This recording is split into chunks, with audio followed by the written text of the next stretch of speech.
the challenge of the Yukon. On King! On you Huskies! The Wonder Dog King, swiftest and strongest of Eskimo lead dogs, blazes the trail through storm and snow for Sergeant Preston as he meets the challenge of the Yukon. Sergeant Preston was typical of the small band of Northwest Mounted Police who preserved law and order in the new Northwest country, where the greed for wealth and power led to frequent violence and bloodshed. But in spite of the odds against them, Sergeant Preston and his Wonder Dog King met that challenge, and justice ruled triumphant.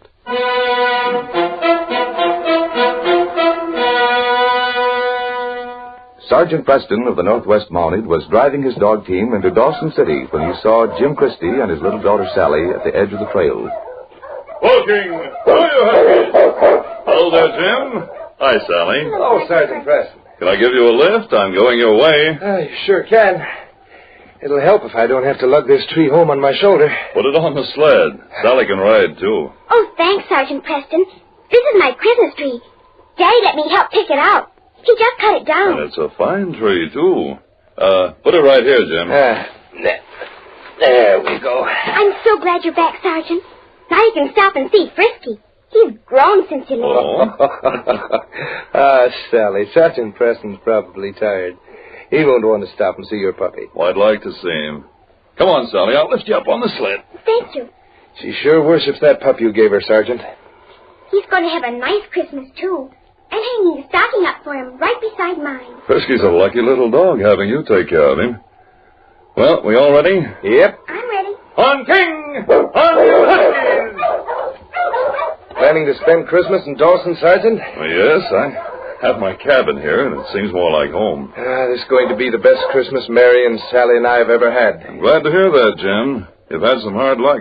But the best Christmas present of all is that I'm getting out of debt at last. Had a fine trapping season. I thought I'd never be able to pay back that money I borrowed from Crane. But I think I have enough furs to do it. Well, that is good news. Crane's a hard man. I borrowed money from him last year. Then I didn't find gold. Took to trapping in desperation. But it sure paid off. I've got enough foxskins in my cabin to pay that debt and have some left over. We'll have to have a real celebration this year. What's wrong with King? Whoa! Hi, you Huskies! Listen. Did you hear someone call? That's Mary. Come on, Sergeant. Hey, King. Come on, fella. Jim, look. Isn't that smoke by your cabin? It looks like it. We're coming, Mary. The cabin's on fire. Oh, I'm afraid it's too late. Take care of Sally, Mary. Come on, Sergeant. Oh, Jim, be careful. My furs. I've got to save them. They're all in there. Easy, Jim. We'll do what we can. The whole side of the cabin is burning. That's the side my furs are in. Jim, it's too late. It's going to cave in. Don't go in there. I've got to have them. Jim, come back here. Jim! Oh, stop him, Sergeant. It's too late, Mary. Oh, Daddy! Come on, King. Oh, Sergeant, Jim's going to get Just crushed. one side caved in. I'll get him. Jim, where are you? Over here. Help. I'm caught. I'll lift this beam off. There. I'll get your arm around my neck. All right.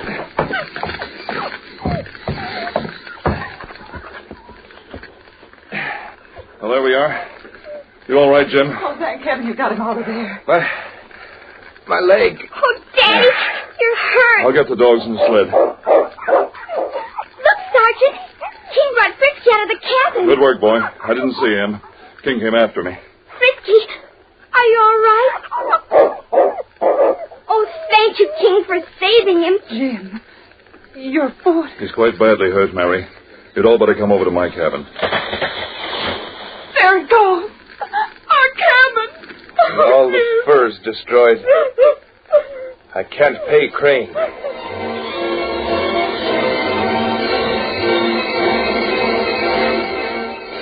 Jed Crane was the wealthiest man in Dawson.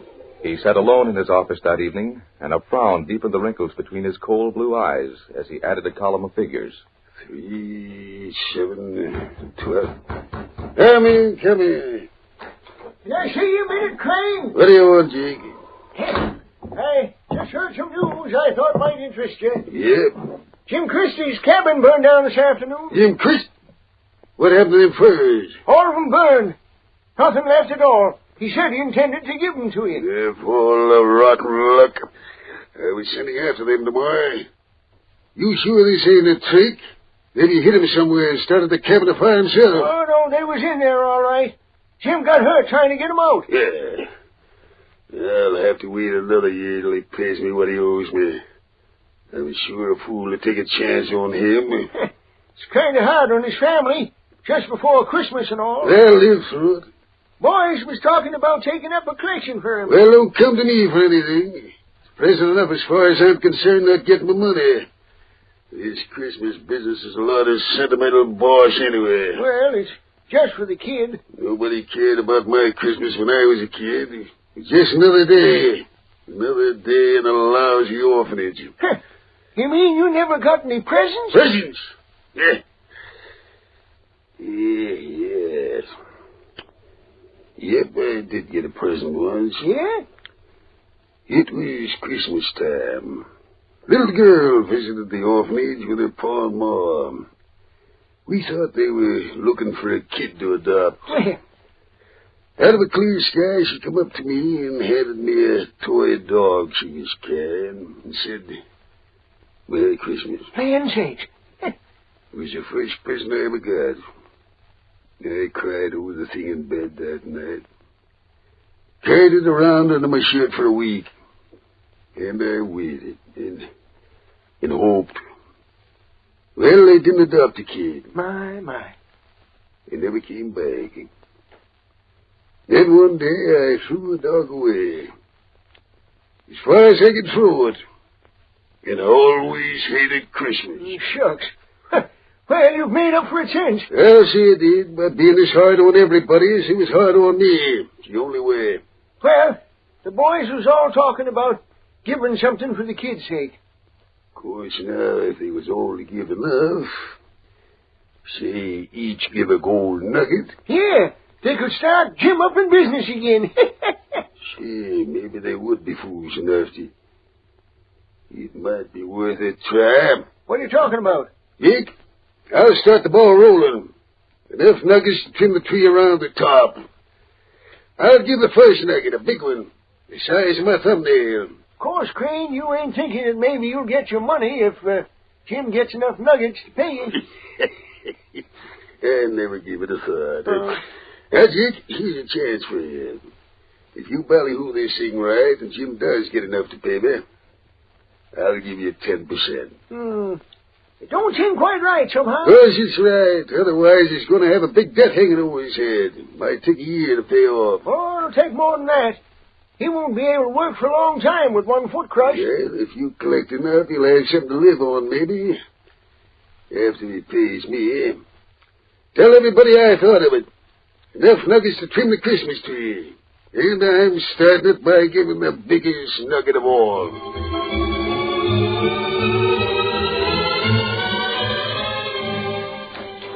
Hello, Sergeant. Hello, Sergeant Preston. Hello, Sergeant. Well, Jim, cheer up. I have good news for you. Good news? I can't tell you all about it. It's a surprise. But everything's going to be all right. What do you mean? If you weren't so blue about everything, I wouldn't even give you a hint. But there's a chance that you're going to have as fine a Christmas as you planned before the fire. What? I'll tell you this much. Jed Crane's a fine man, after all. I guess we were all wrong about him. Jed Crane? You mean Jed Crane is bothering about our Christmas? He wants you to have a better Christmas than you've ever had before. He's the bottom of everything. I'm just as surprised as you are.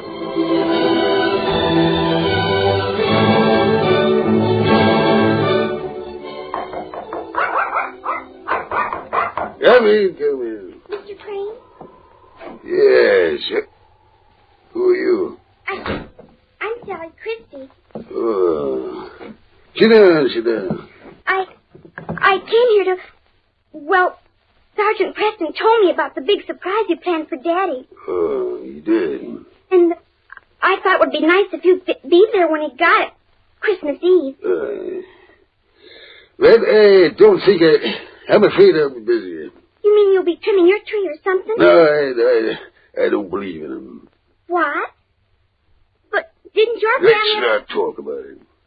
But you'll believe in them if you come over and see mine. Oh, please come, Mr. Crane. Just Sergeant Preston and Daddy and Mom and I'll be there. I don't like Christmas. Maybe that's 'cause you're all alone. Maybe if you could... All right, I'll come. Run along now. I'm busy.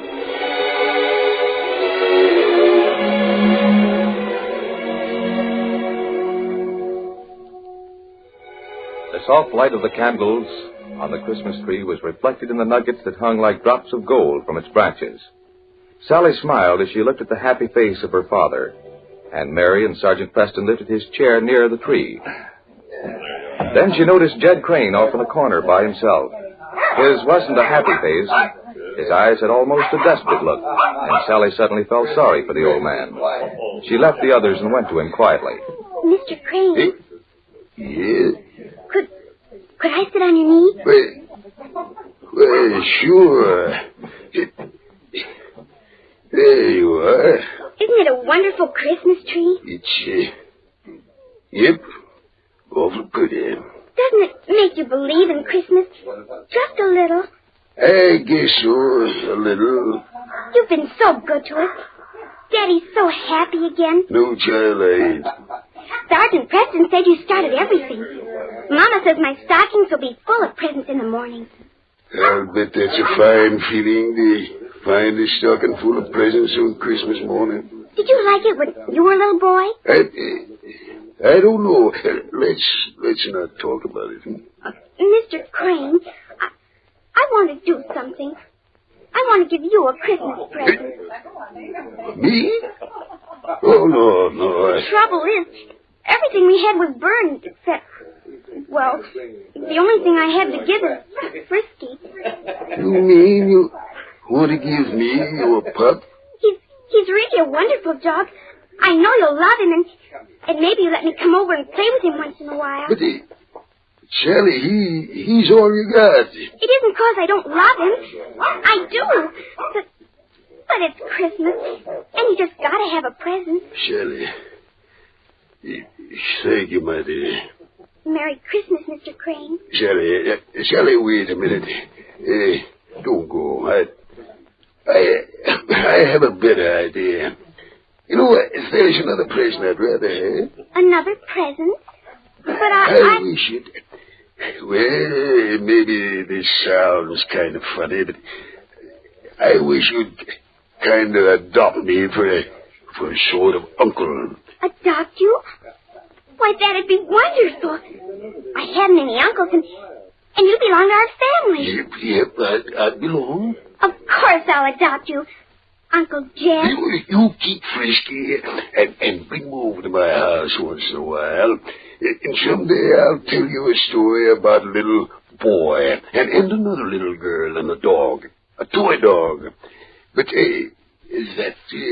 that story ended different. He wasn't adopted. What are you talking about? I just adopted Mr. Crane. He's my Uncle Jed. Why, Silly. Your Uncle Jed? Oh, fine, Sally. Well, welcome to the family, Uncle Jed. Jimmy, being as how that money you owe me is all in the family, we're going to forget all about it. Why, I don't know what to say. Didn't I tell you, Jim? Isn't this the best Christmas you ever had? Even King and Frisky think so. Sergeant Preston, that's the first time that dog of yours ever wagged his tail, man. Why, he's just trying to say what we all want to say. Merry Christmas, Uncle Jed.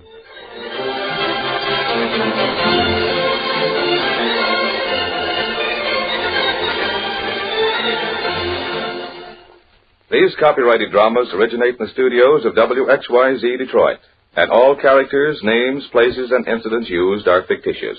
They are sent to you each week at the same time and reach you from our transcription studios. You hold it.